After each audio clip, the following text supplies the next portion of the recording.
Sad je sve jasno. Voditelj Milan Milošević u večerašnjoj emisiji Pitanje gledalaca prvo pitanje pročito je za Lunu Đugani i bilo je u vezi razgovora koji imala sa Markom Đedovićem, tokom kog izjavila da bi se udaljila od Marka Miljkovića kada bi i njegova majka Nedeljka bila nezadovoljna s Najkom.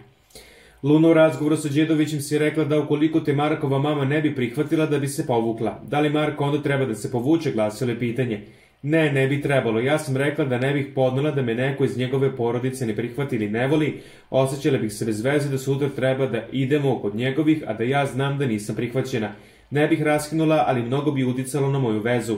Imala sam situaciju da nisam bila prihvaćena, ali ta veza mi nije bila toliko bitna, pa sam se povukla. A ovo mi je druga veza i drugačije su okolnosti, a to nije ni bilo ljubav.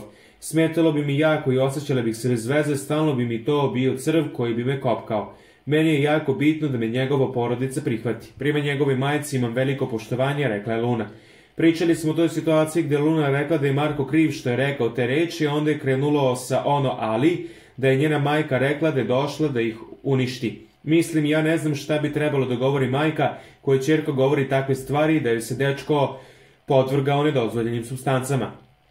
Ja sam je pitao šta bi ona uradila da njoj kaže takve stvari njegova majka, ona je rekla da ne bi njoj ništa odgovorila, ali bi se povukla, rekao je Đedović. Pozdravljam moju majku koja prihvata čak i moj najgori izbor, ali ona Lunu voli.